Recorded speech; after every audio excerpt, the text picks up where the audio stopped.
Existem várias formas, né? E existe inclusive uma técnica para você poder levar a esse resultado de criar interesse em outras coisas, né? E na maior parte das vezes a família acaba fazendo isso de uma forma que empurra a pessoa mais ainda para o alcoolismo, obviamente sem perceber, não é mesmo? Porque realmente o hábito, né? O beber, o alcoolismo ele é ele sim, ele é um tipo de hábito, né? Ele usa mecanismos cerebrais, né?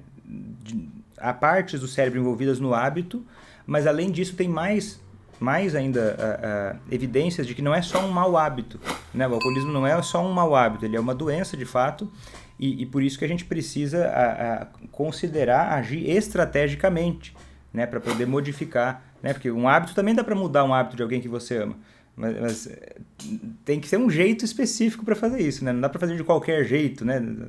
Muitas vezes na linha reta, né?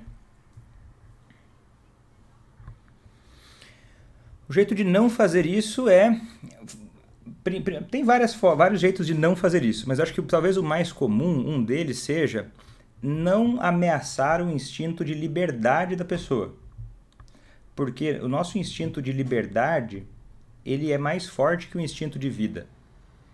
E não importa se você valoriza. Porque você às vezes fala assim, Vitor, mas como assim? Eu valorizar a liberdade dele? Quer dizer que então agora eu devo dar liberdade para ele beber? Às vezes eu recebo essa pergunta. Mas a minha resposta geralmente é a seguinte: você tinha como não dar liberdade para ele beber? Então, da onde que vem essa ideia de que cabe a você dar ou não liberdade para o outro beber?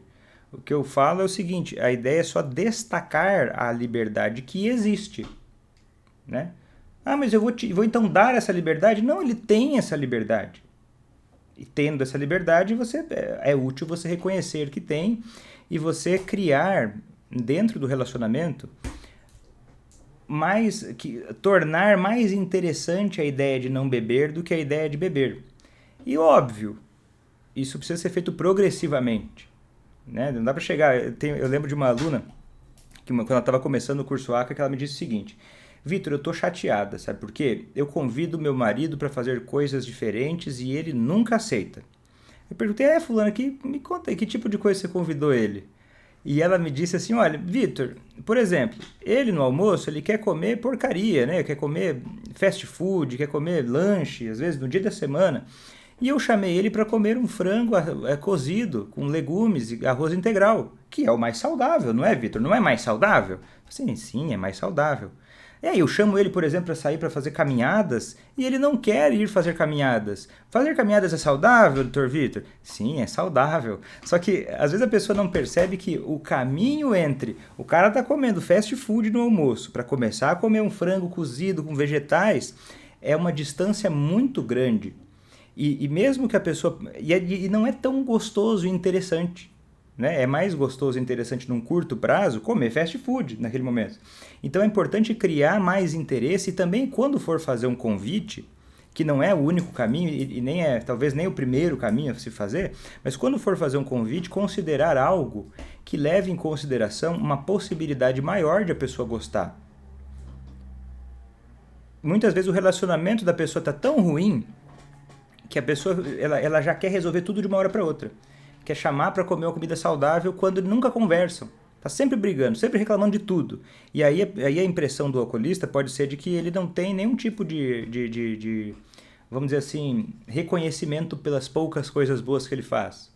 Porque realmente ele faz muita coisa errada. E é fácil apontar o dedo quando está fazendo tanta coisa errada. E aí não se preocupe em criar um pouco mais de relacionamento. Talvez valesse a pena um dia ir comer porcaria junto com ele para conversar outra coisa, para ir plantando uma semente de um pouco mais de relacionamento, de um pouco mais de confiança, né? Porque precisa existir um pouco mais de confiança para haver abertura para tentar coisas novas, gradualmente. E às vezes outra coisa que é interessante é a seguinte: às vezes fica pensando, tá, Vitor, mas eu chamo ele para fazer as coisas diferentes. E muitas vezes são as coisas que o familiar já tem como hábito que ele gosta. Mas talvez precisam existir uma terceira coisa, uma coisa que nem o familiar faz, nem o alcoolista faz, mas vai introduzir isso como uma coisa nova para, tipo assim, vamos tentar fazer uma coisa nova. Né, Kim? É uma conexão. por exemplo, uma situação que na minha casa aconteceu, na pandemia, ah, uma coisa que eu e minha esposa a gente queria era começar a fazer mais atividades que não envolvessem telas, né? Porque é muito fácil a gente acabar na tela, Netflix, ver séries, não sei o quê. E a minha esposa gosta de jogar baralho. Eu não gosto muito, não sei, a minha cabeça não funciona muito bem pro baralho, né? Tem outras coisas, mas parece que pra mim é difícil. Eu sofro um pouco, não me divirto tanto quanto ela jogando baralho. Mas jogo um pouco com ela, às vezes até é legal, mas por ela eu jogaria muito mais. E aí, a gente pensando em alguma coisa nova e tal, eu fui lá, aluguei um jogo de tabuleiro. Mas era muito complicado, eu estava me divertindo, ela não muito. O que a gente encontrou em comum? A gente não fazia, nem eu nem ela. A gente começou a comprar quebra-cabeças.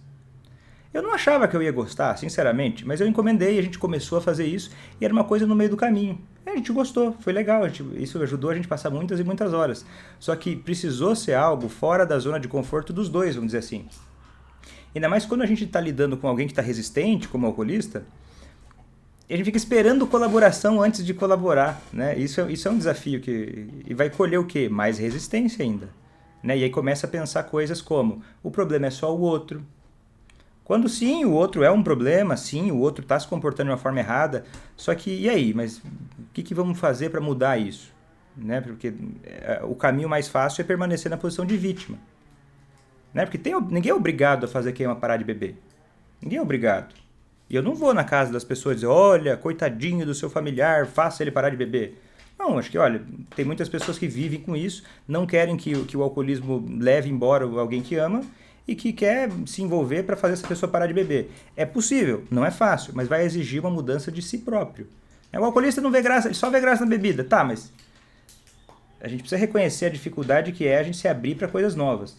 Para começar a criar um pouco mais de conexão, confiança e abrir espaço para aumentar o repertório de ambos. Todo mundo se beneficia aumentando o repertório de comportamentos.